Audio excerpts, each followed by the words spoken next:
celeste, de infinito amor e misericórdia, que trabalha incessantemente pela felicidade de seus filhos. O Espiritismo resolve com propriedade a questão das desigualdades e sofrimentos, informando que a Terra é um planeta habitado por espíritos em estágios primários de evolução. Mal saímos da agressividade que caracteriza os brutos, orientados unicamente pela satisfação de suas necessidades.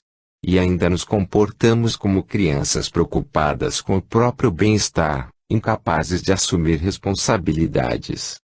A existência terrestre, com as exigências de subsistência, a necessidade do trabalho, o guante do sofrimento, os conflitos de relacionamento, as surpresas do destino, as situações dramáticas, funciona como uma lixa grossa a desbastar nossas imperfeições mais grosseiras.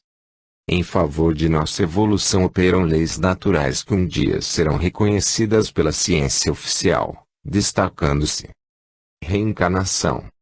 As experiências na carne serão repetidas tantas vezes quantas forem necessárias, até que aprendamos as lições da vida. Causa e efeito.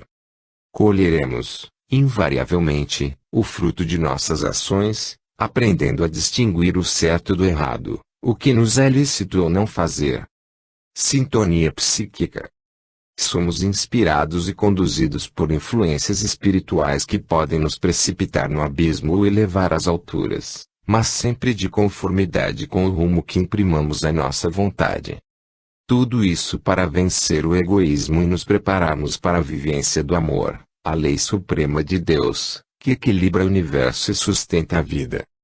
Em O Livro dos Espíritos, Kardec, sob orientação dos mentores espirituais, formula 10 princípios que ele denomina leis morais, um trocar-em-miúdos à lei do amor, em seu sentido mais abrangente. Lei de adoração. A comunhão com Deus é um imperativo em favor da harmonia e da serenidade. Estaremos a cumpri-la sempre que exercitarmos a oração e a reflexão sobre a divindade. Lei do trabalho.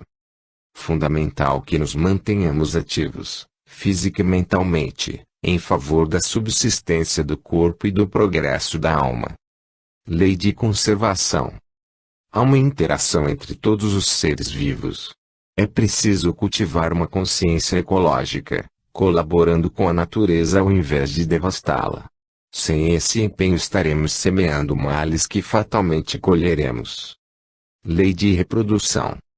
A sexualidade humana é delicado instrumento que favorece a comunhão afetiva e a perpetuação da espécie.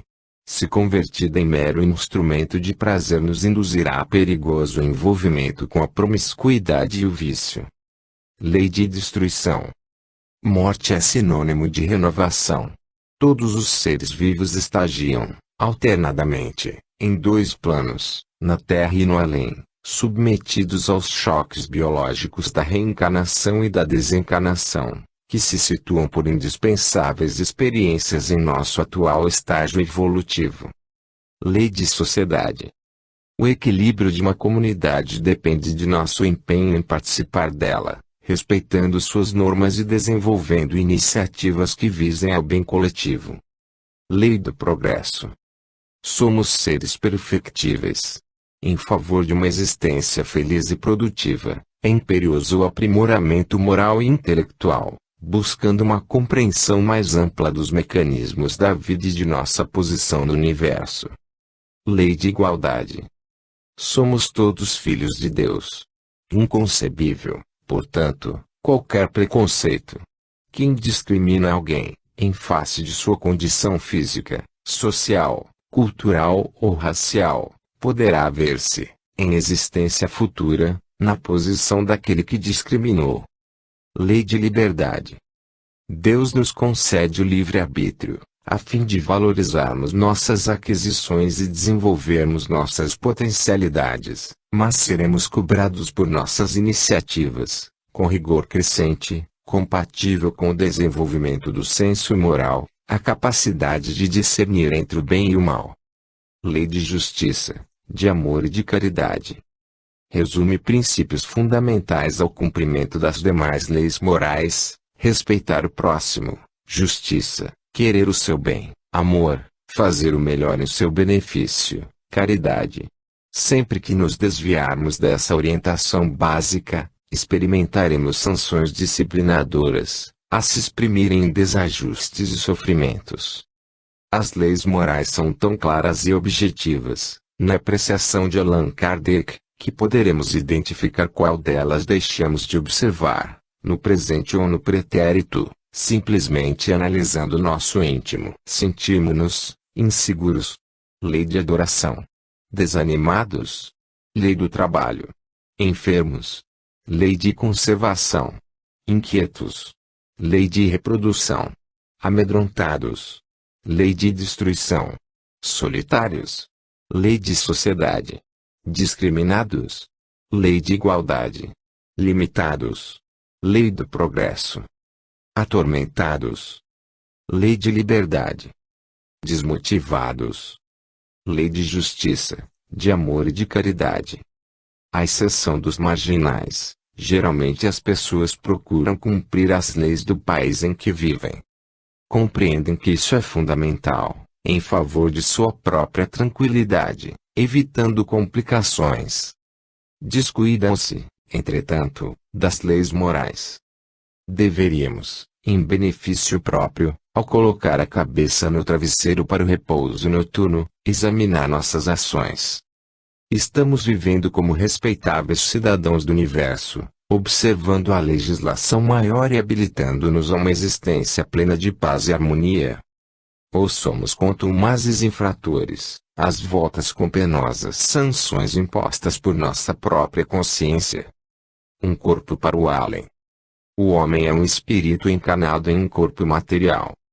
O perispírito é o corpo semimaterial que une o espírito ao corpo material. Você pode não ser espírita, leitor amigo, mas ser ligado a qualquer culto religioso, catolicismo, budismo, protestantismo, islamismo ou quejandos, é um espiritualista, concebe a existência e sobrevivência do espírito, que anima os seres humanos. Em O Livro dos Espíritos, questão 88, o mentor espiritual que orienta Kardec explica que o espírito pode ser imaginado como uma chama, um clarão ou uma centelha etérea. Sem morfologia, sem corpo, sem braços e sem pernas, como atua ele na dimensão espiritual? Essa dúvida levou os teólogos medievais a desenvolverem o princípio de que a consciência está indissoluvelmente ligada ao cérebro. Assim, se morre o homem, hiberna o espírito.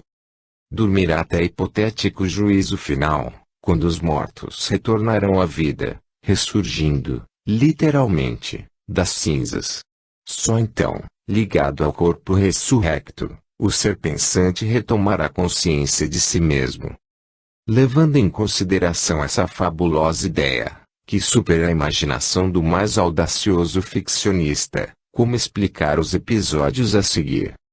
Segundo o livro de Tobias, no Velho Testamento, um anjo, que diríamos espírito protetor, toma forma humana e durante algum tempo convive com o velho Tobias, cego, e seus filhos jovem Tobias, ajudando-os e protegendo-os, sem que eles soubessem de sua verdadeira natureza.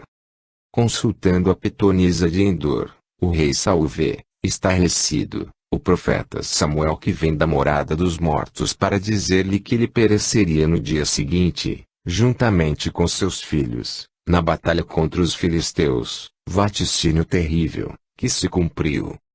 Jesus levou os apóstolos Pedro, João e Tiago a um monte, que a tradição fixou como Taboa.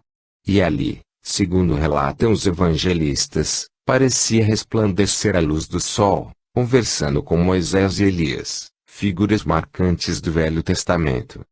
Paulo, perseguidor implacável dos cristãos, estava às portas de Damasco, onde pretendia prender Ananias, dedicado adepto da nova crença.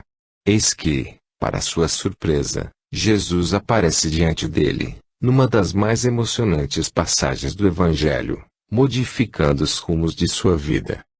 Santo Antônio, notável missionário cristão, fazia sua costumeira pregação em Pádua, na Itália, quando, assustando o público, pareceu sofrer o fulminante síncope. Simultaneamente apresentou-se num tribunal em Lisboa, a 800 quilômetros, para defender seu pai que estava sendo injustamente julgado por um crime que não cometera.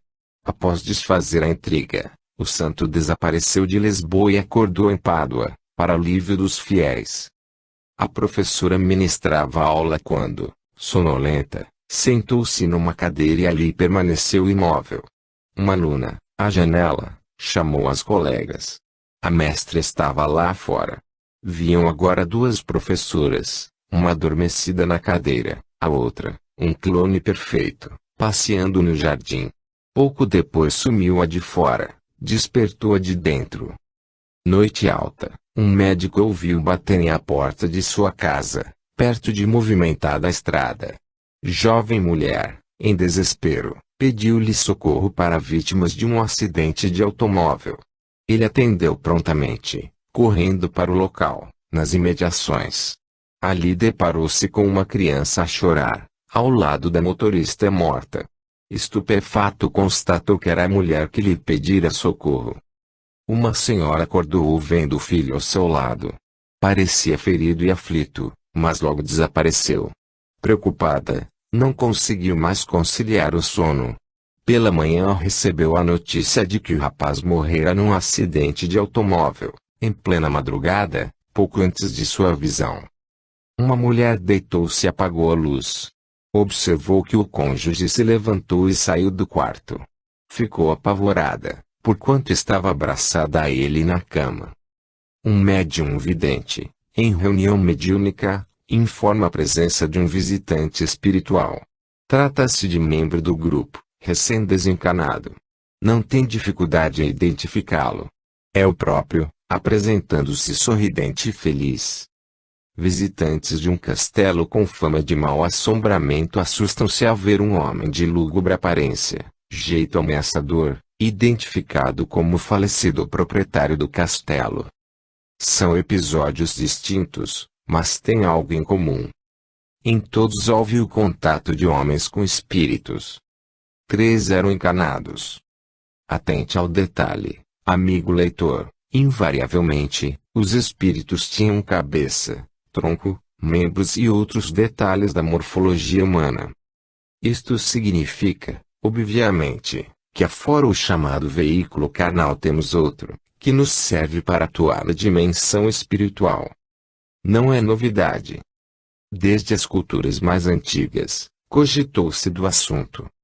No budismo esotérico falava-se desse corpo. Era o Kama-rupa. Pitágoras o denominava carne sutil da alma. Aristóteles dizia corpo etéreo. Hermetistas e alquimistas falavam em corpo astral. Paulo reporta-se a ele, na Epístola aos Coríntios, quando diz que há corpos terrestres e corpos celestes. E proclama: semeia-se o corpo na corrupção, morto, e ele revive na incorrupção, corpo espiritual. Quando morremos, o corpo físico se decompõe. O espírito passa a usar o corpo espiritual, não passível de decomposição. Allan Kardec define o corpo espiritual como perispírito, composto a partir do prefixo grego peri, em torno.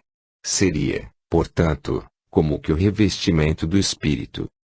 O perispírito é o elo de ligação entre o espírito e a carne. Daí dizer-se que o homem é composto de 3 partes distintas: espírito, perispírito e corpo físico. Como o perispírito é uma espécie de forma da forma física, ao desencarnar o espírito tende a conservar a morfologia humana.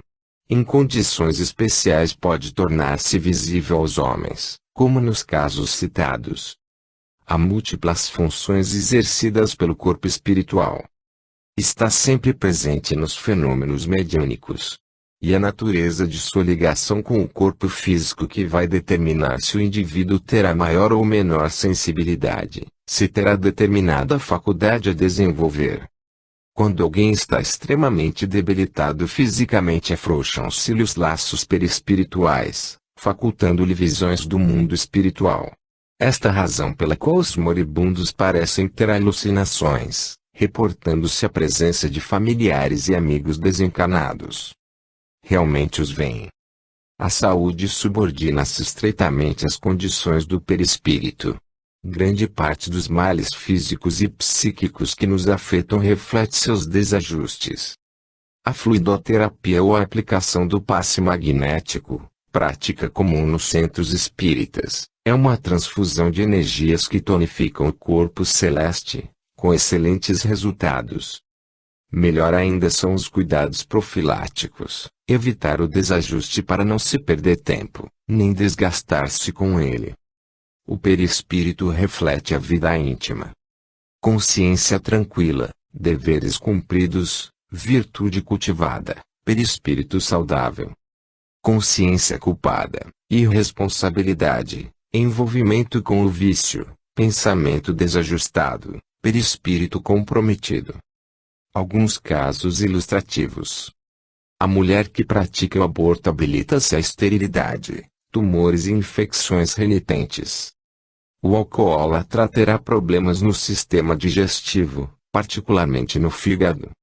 O fumante experimentará dificuldades respiratórias, que envolvem enfisema pulmonar, bronquite, asma. O suicida terá desajustes e enfermidades relacionados com a natureza do suicídio, a maneira que escolheu para furtar-se aos desafios da vida. O maledicente experimentará limitações no exercício da palavra, distúrbios vocais, dificuldade de raciocínio. As consequências de nossas ações gravam-se no corpo etéreo a cada gesto, a cada má palavra, a cada pensamento negativo, refletindo-se em nossos estados emocionais, a gerar variados problemas físicos e psíquicos. Por isso, se queremos cultivar a saúde e sustentar a harmonia, é preciso que observemos preciosa orientação do apóstolo Paulo, Epístola aos Filipenses, 4:8. Tudo o que é verdadeiro, tudo o que é honesto, tudo o que é justo, tudo o que é puro, tudo o que é amável, tudo o que é de boa fama, se alguma virtude há e se algum louvor existe, seja isso o que ocupe o vosso pensamento. Rumo ao infinito. Os espíritos preservam sua individualidade, antes, durante e depois de cada encarnação. Reencarnam tantas vezes quantas forem necessárias ao seu próprio aprimoramento.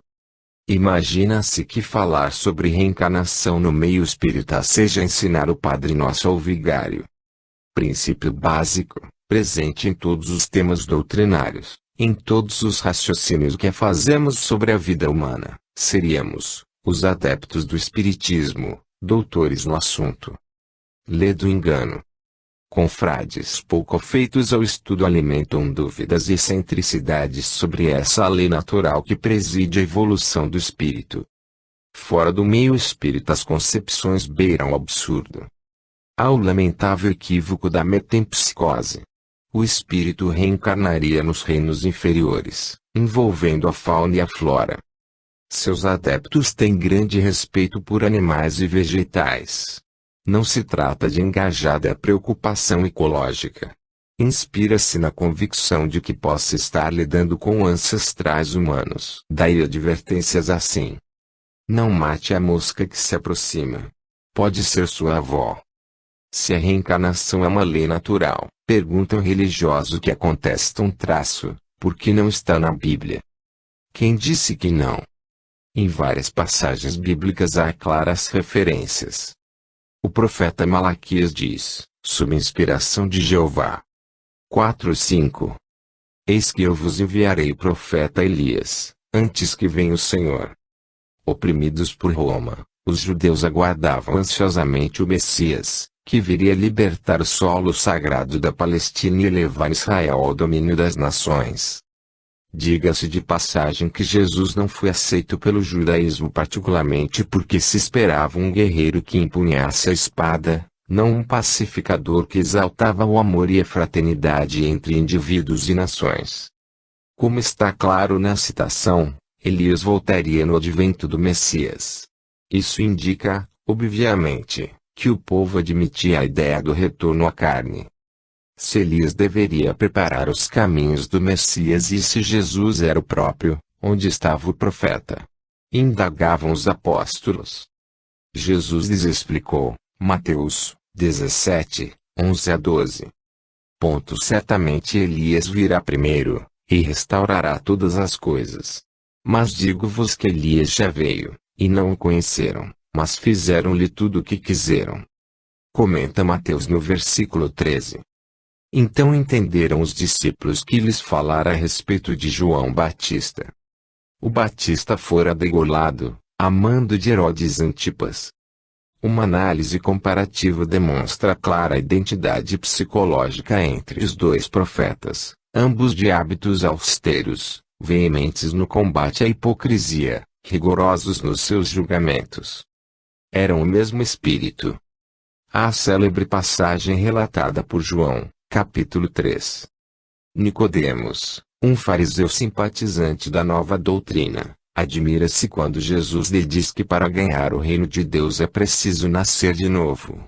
E pergunta: como pode um homem nascer, sendo velho?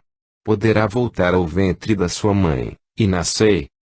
Jesus explica que quem reencarna é o espírito imortal, não o homem perecível. Ante a perplexidade de Nicodemos, que encontra dificuldade para entender, o mestre ressalta: és mestre em Israel e não sabes dessas coisas?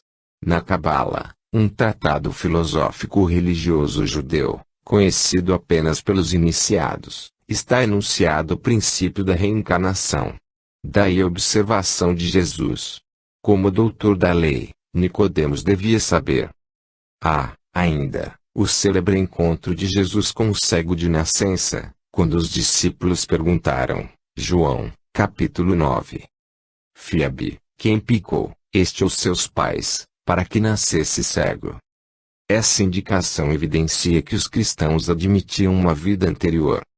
A suposição de que ele pudesse estar pagando débitos de seus pais revela que não tinham ideias muito claras sobre o assunto. Imaginavam que os filhos pudessem ser castigados pelos pecados paternos, como registrara Moisés na tábua dos 10 mandamentos da lei. Responde Jesus: nem ele pecou nem seus pais, mas isto aconteceu para que se manifestem nele as obras de Deus. Há quem estranhe essa resposta, considerando que nossos males mais graves são consequência de más ações pretéritas. Negra geral, sim. Colhemos os frutos de nossas semeaduras para aprendermos o que semear. Mas toda regra tem exceções.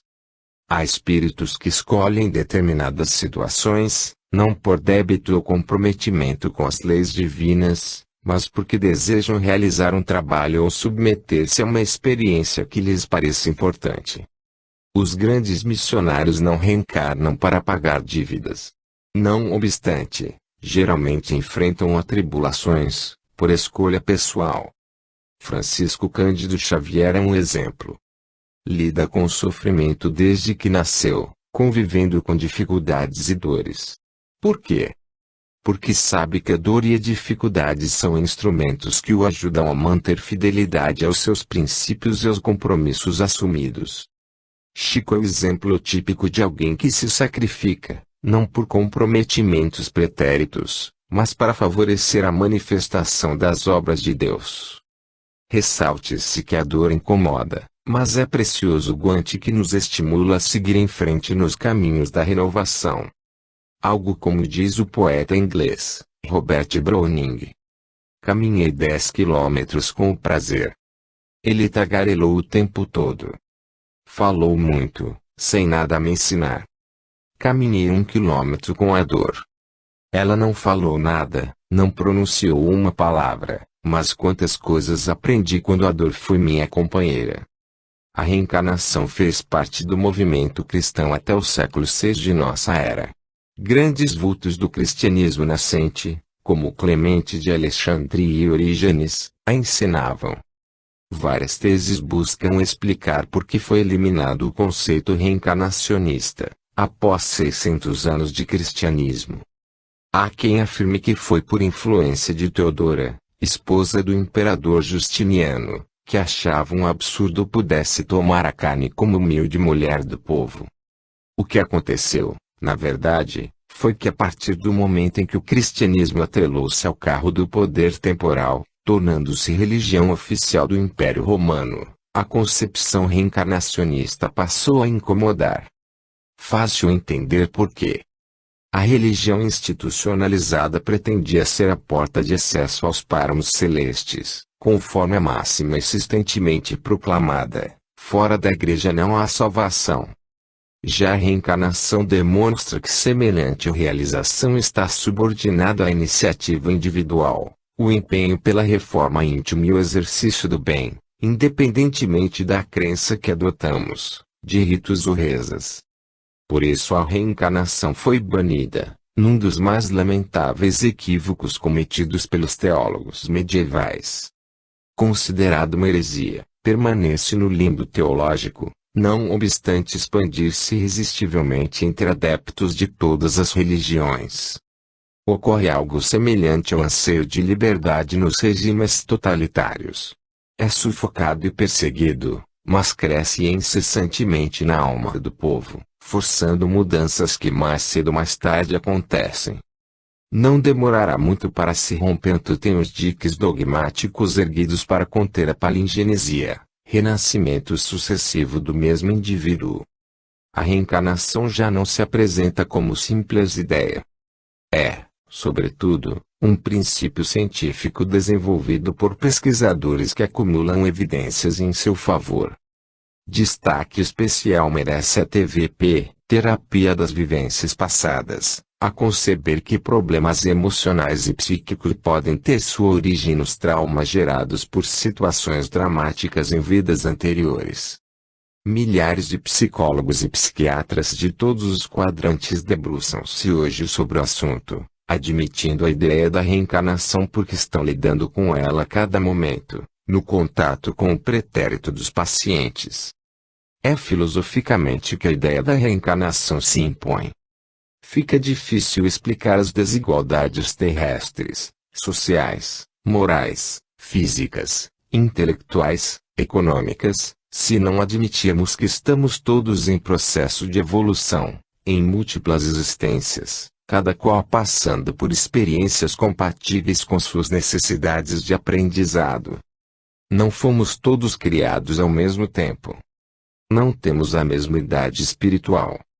Aos adultos, conscientes de suas responsabilidades, despertos para os objetivos da existência, dispostos ao esforço do bem. Aos adolescentes, indisciplinados, senso moral embrionário, a cometerem tolices, a se comprometerem em desvios e inconsequências. Daí os problemas que vivemos na Terra, com desajustes sociais, guerras e conflitos variados. Não obstante, como ensina a doutrina espírita, estamos todos em aula na escola terrestre. Nesse ir e vir, submetidos aos choques biológicos do nascimento e da morte, agita-se o nosso psiquismo, superamos fragilidade, crescemos espiritualmente, caminhamos rumo às grandes realizações espirituais, conquistamos o infinito, como exalta Castro Alves, em psicografia de Francisco Cândido Xavier, no poema Marchemos, do livro Parnaso de Além-Túmulo de São Fere. Há mistérios peregrinos no mistério dos destinos que nos mandam renascer, da luz do Criador nascemos, múltiplas vidas vivemos, para a mesma luz volver. Buscamos na humanidade as verdades da verdade, sedentos de paz e amor, e em meio dos mortos-vivos somos míseros cativos de iniquidade e da dor. É a luta eterna e bendita, em que o espírito se agita na trama da evolução, oficina onde a alma presa forja a luz, forja a grandeza da sublime perfeição. É a gota d'água caindo no arbusto que vai subindo, pleno de seiva e verdor. O fragmento do estrume, que se transforma em perfume na corola de uma flor. A flor que, terna, expirando, cai ao solo fecundando o chão duro que produz, deixando um aroma leve na aragem que passa breve, nas madrugadas de luz. É a rija bigorna, o malho, pelas fainas do trabalho, a enxada fazendo o pão, o escopro dos escultores transformando a pedra em flores, em carreiras de eleição. É a dor que através dos anos, dos algozes, dos tiranos, anjos puríssimos faz, transmutando os negros rudes em arautos de virtudes, em mensageiros de paz. Tudo evolui, tudo sonha na imortal ânsia risonha de mais subir, mais galgar. A vida é luz, esplendor, Deus somente é o seu amor, o universo é o seu altar. Na terra, às vezes se acendem radiosos faróis que esplendem dentro das trevas mortais, suas rutilas passagens deixam fulgores, imagens, em reflexos perenais.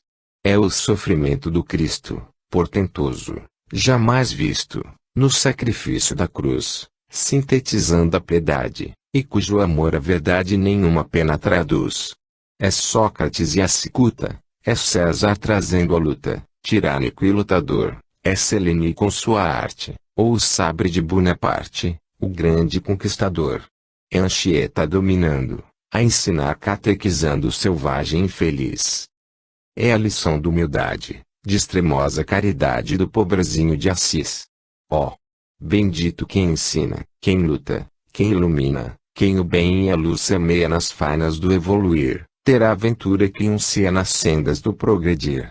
Uma excelsa voz ressoa, no universo inteiro ecoa, para frente caminhai.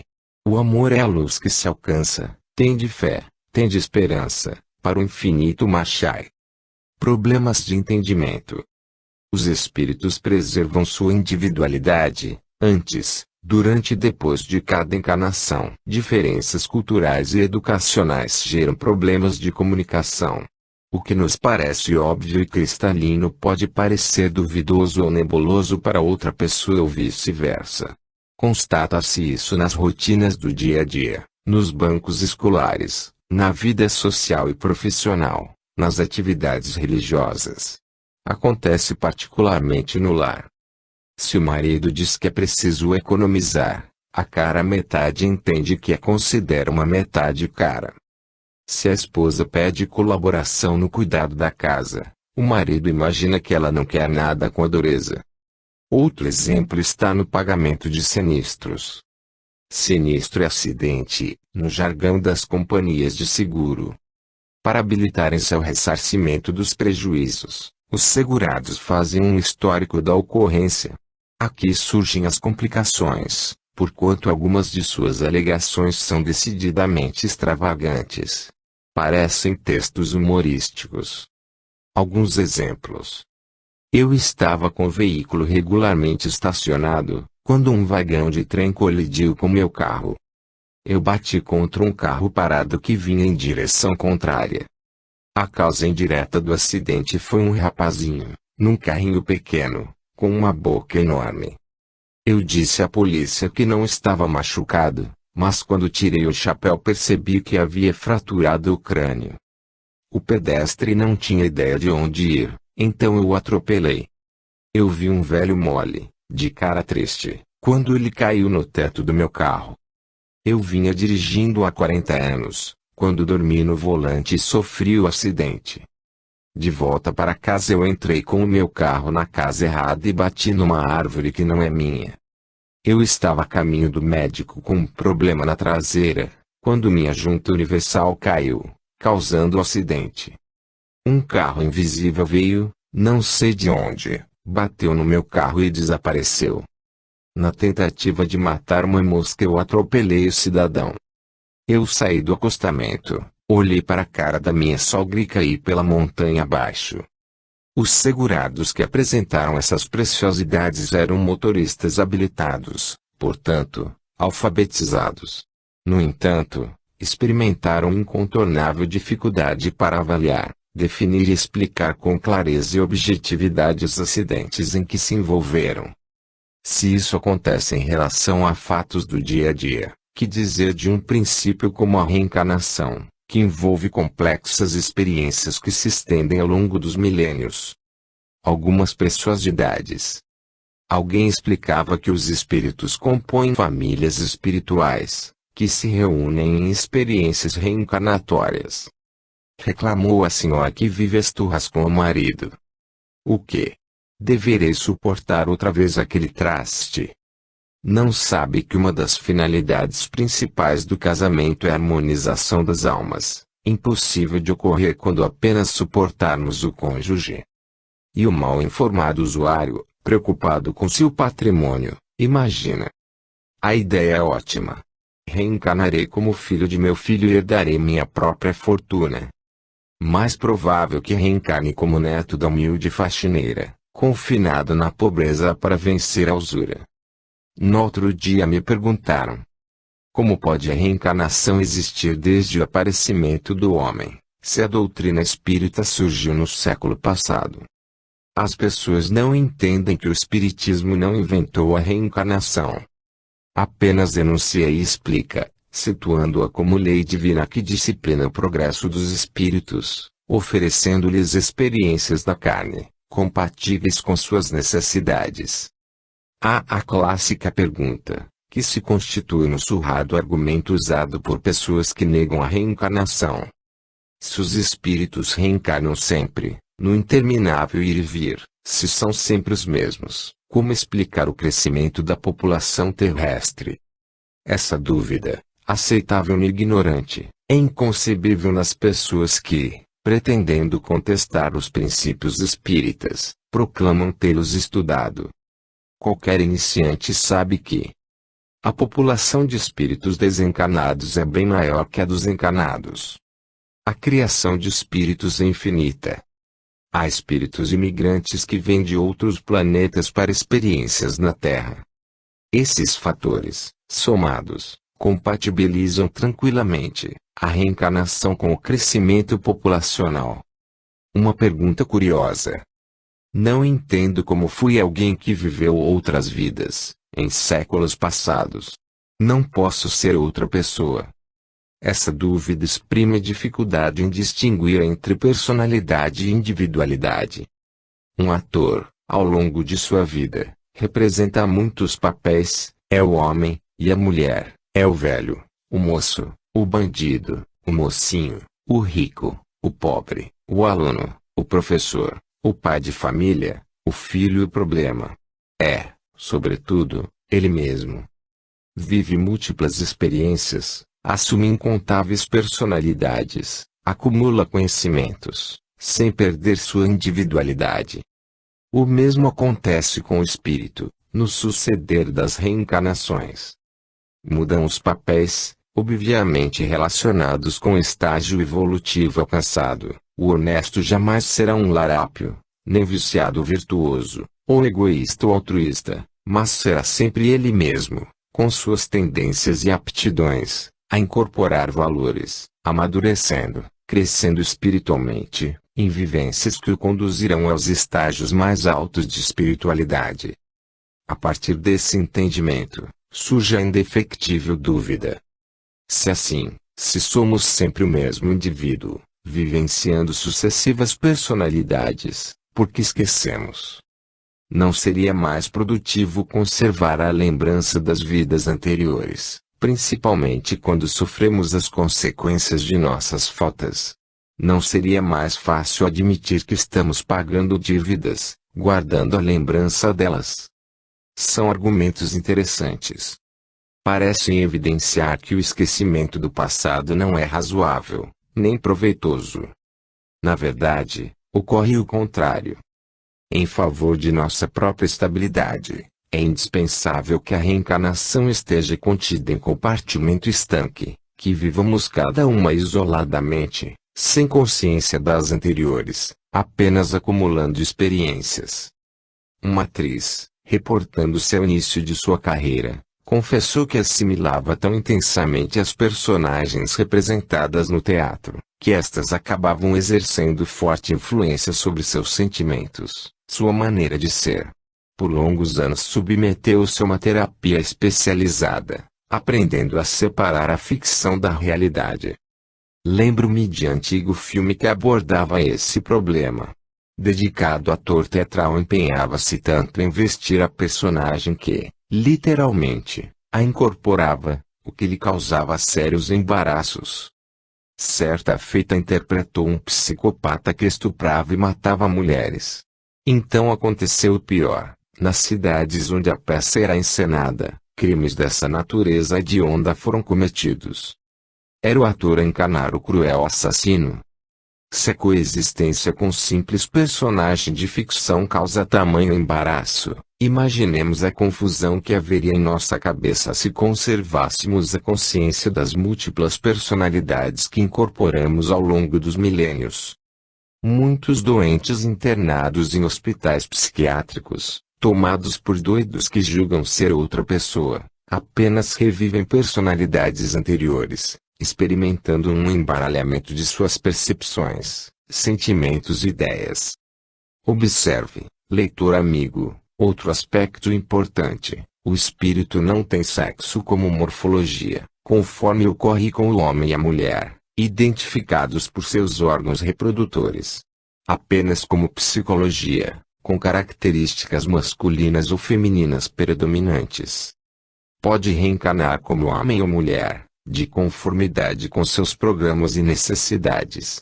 Se o sexo físico é oposto ao sexo psicológico predominante, há uma polarização do componente psicológico recessivo, ajustando a morfologia à psicologia.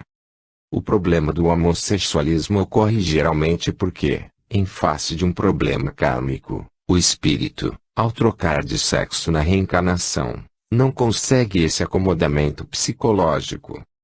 Sente-se homem em corpo de mulher e vice-versa.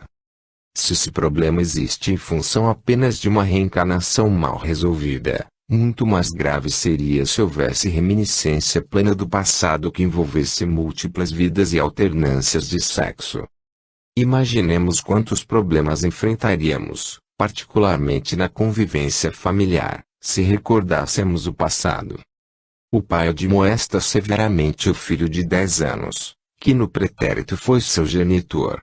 O menino reage. Ó fé dele! Que falta de respeito! Não se atreva a levantar a voz para mim ou lhe darei umas boas palmadas. Como conviver com desafetos do passado, que hoje estão ligados a nós pelos laços da consanguinidade? Como reagiria a mãe, sabendo que seu filho que acalenta ao seio foi aquele bandido que a estuprou e matou numa vida passada? Ou foi o senhor de engenho que abusou dela, como escrava, e providenciou para que o filho gerado fosse afogado no rio, ao nascer? Experiências dessa natureza podem nos parecer inconcebíveis, mas ocorrem como recursos indispensáveis de perdão, reconciliação e harmonização. Serão repetidas e repetidas, interminavelmente, até aprendermos todos que somos irmãos. Outros problemas que surgiriam sem o esquecimento. Como conviveríamos com criminosos notórios? Um Hitler, um Átila, um Stalin, ou um psicopata que violenta e assassina crianças. Situados em penosos processos kármicos, seria muito difícil contarem com a compaixão dos homens, o que tornaria ainda mais problemática a sua regeneração. E como lidar com as reminiscências de males que praticamos, de vícios que cultivamos, de mágoas que alimentamos? Quando comprometidos no vício, no erro, na delinquência, que bom se pudéssemos esquecer e recomeçar. Um criminoso que sai da cadeia, certamente gostaria de ser outra pessoa, anônimo na multidão, sem que ninguém lhe identificasse o passado comprometedor. O esquecimento é bênção de Deus. Alegam seus detratores que a reencarnação destrói a família. Uns reencarnam, outros ficam no plano espiritual, há os que se vinculam a outros grupos e os que seguem por outros caminhos. Poderíamos dizer que verdadeiramente destruidora dos laços familiares seria a unicidade de existência, com o julgamento final das almas e seu confinamento definitivo em abismos infernais ou paragens celestiais. Duas almas que seguissem caminhos diferentes, por maior fosse o amor que sentissem uma pela outra, estariam definitivamente separadas, como a mãe virtuosa no céu, apartada do filho, pecador irremissivelmente segregado no inferno. Não há misericórdia nessa concepção, porquanto não se permite nem mesmo que a mãe socorra o filho. Pior, ela será feliz no céu, sem condoer-se do filho no inferno. Nenhum tratado de teologia dogmática cogita da vida familiar além túmulo, impossível no inferno, dispensável no céu. Na reencarnação ocorre o contrário. Em primeiro lugar, salvo exceções, estagiamos muito mais tempo no plano espiritual, a pátria comum, onde os espíritos formam comunidades, atendendo à condição gregária que caracteriza os seres pensantes da criação. Encarnados ou desencarnados, fomos criados para a convivência social. E aqueles com os quais temos afinidade poderão estar conosco, acompanhando-nos na experiência humana ou no mundo espiritual. O amor entranhado que sentimos por nossos familiares não é fruto simplesmente das ligações consanguíneas ou de convivência efêmera nesta vida. Vem do passado distante, sedimentado por múltiplas experiências em comum, a caminho do amor fraterno, o amor perfeito preconizado e exemplificado por Jesus. É importante formar uma consciência reencarnatória, a plena compreensão de que estamos em trânsito pela Terra, em jornada de aprendizado e reajuste. É preciso valorizar essa abençoada bolsa de estudos que Deus nos concede no educandário terrestre, com os benefícios do esquecimento, a fim de superarmos paixões e fixações que precipitaram nossos fracassos no passado. Filhos perfeitos. Os espíritos evoluem sempre. Em suas múltiplas existências corpóreas podem estacionar, mas nunca regridem. A rapidez do seu progresso, intelectual e moral, depende dos esforços que façam para chegar à perfeição. Quando usamos a expressão perfeccionista, dependendo da entonação e circunstância, podemos estar exprimindo ácida crítica ou eloquente elogio. O homem diz: minha mulher é uma perfeccionista. Incapaz de dormir se no quarto há uma gaveta ligeiramente aberta. As crianças e as domésticas veem-se em papos de aranha com ela. Está sugerindo que se trata de uma neurótica compulsiva que perturba a todos na casa com sua mania de limpeza e de ordem. A secretária diz: meu chefe é um perfeccionista.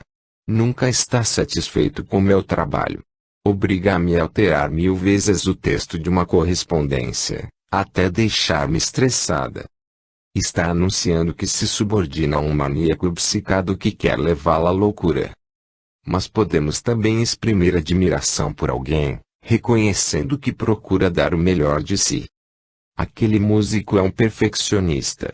Compõe poucas músicas, mas de harmonia irretocável. Aquele marceneiro é um perfeccionista. Enquanto outros fabricam vários móveis, ele produz um apenas, mas será uma peça de arte, acabamento primoroso. Bem, nem todos somos perfeccionistas, no bom ou mau sentido, mas, sem nenhuma exceção, somos todos perfectíveis, isto é, passíveis de aprimoramento contínuo. Seres imortais, evoluímos incessantemente ao longo dos milênios. Fomos o princípio espiritual que animou vegetais. A consciência embrionária que agitou irracionais. O selvagem que disputava espaço com feras famintas. O homem medieval às voltas com guerras e disputas. Somos o homem moderno, perplexo com as conquistas deste século, a enfrentar complexos desafios relacionados com o desenvolvimento tecnológico. Assim iremos, de degrau em degrau, desenvolvendo potencialidades, aprimorando-nos moral e intelectualmente, crescendo em espiritualidade, rumo ao glorioso porvir, transformando-nos em prepostos de Deus, partícipes da criação. Jesus é o guia maior. Está onde chegaremos um dia. Esteve onde estagiamos hoje. Aprendemos com a doutrina espírita que todo patrimônio intelectual, moral e espiritual que adquirimos é inalienável. Não o perderemos jamais. Será sempre o nosso passaporte para um futuro melhor. Ninguém retrograda. Mas, infelizmente, muitos se distraem, estacionam, atrasam-se. Isso acontece quando as pessoas perdem o entusiasmo, quando deixam de olhar para dentro de si mesmas, quando desistem de aprender, de lutar contra suas imperfeições, quando se acomodam aos vícios e paixões. Então marcam um passo, vivendo na terra como sonâmbulos. Falam, ouvem, movimentam-se, mas têm a consciência adormecida. Raros despertam por sua própria iniciativa. Muitos só o fazem com concurso da dor. E aos que insistem em permanecer adormecidos, competirá a morte, a grande ceifeira, a tarefa de renovar-lhes as disposições, despertando-os do sono voluntário. Para não experimentarmos o constrangimento de constatar, quando chega a nossa hora, que fomos dorminhocos na terra, seria interessante avaliássemos, diariamente, como anda nosso aprendizado. Intelectualmente, quantos livros temos lido, que estudos temos feito, que experiências temos desenvolvido. Moralmente, estamos melhores hoje do que ontem. Estamos contendo nossos impulsos inferiores. Cultivamos valores espirituais. O Espiritismo deixa bem claro que não podemos perder tempo. É preciso caminhar, buscar novos horizontes, desenvolver potencialidades, ampliar conhecimentos, aprimorar sentimentos. É importante, em nosso próprio benefício, que busquemos priorizar o desenvolvimento moral, procurando saber o que Deus espera de nós. Como fazê-lo? É simples. A vontade de Deus está definida com perfeição no Sermão da Montanha, Mateus, capítulo 5. Tendes ouvido o que foi ensinado aos antigos: amarás o teu próximo e odiarás o teu inimigo. Eu, porém, vos digo: amai os vossos inimigos, fazei o bem aos que vos odeiam, bendizei os que vos amaldiçoam, orai pelos que vos perseguem e caluniam, a fim de serdes filhos de vosso Pai que está nos céus, Ele que faz nascer seu sol sobre bons e maus e faz chover sobre os justos e sobre os injustos. Porque, se só amardes os que vos amam, que recompensa tereis? Não fazem o mesmo os publicanos e os pecadores? Se somente saudardes os vossos irmãos, que fazeis nisto de especial? Não fazem o mesmo os gentios? Sede, pois, perfeitos, como é perfeito o vosso Pai Celestial. Ao abordar o mesmo tema, no capítulo 6, de seu Evangelho, Lucas situa uma expressão complementar de Jesus. Sede, pois, misericordiosos, como vosso Pai é misericordioso. Conciliando os dois textos, diríamos que Jesus situa a misericórdia como sinônimo de perfeição moral. Ela se exprime na compaixão pelas misérias alheias, a capacidade de nos compadecermos do próximo, sem distinções ou discriminações, mesmo quando nos cause prejuízos. Jesus foi o grande campeão neste particular, dedicando sua existência ao empenho por socorrer aos sofredores e necessitados de todos os matizes. Compadeceu-se dos próprios algozes na cruz, pedindo a Deus: Pai, perdoa-lhes, pois não sabem o que fazem. Lucas 23 e 34. É interessante notar que estamos todos tão longe da misericórdia, que nos surpreendemos quando vemos alguém exercitá-la com desenvoltura. É como se fosse um ente, um ser de outro mundo.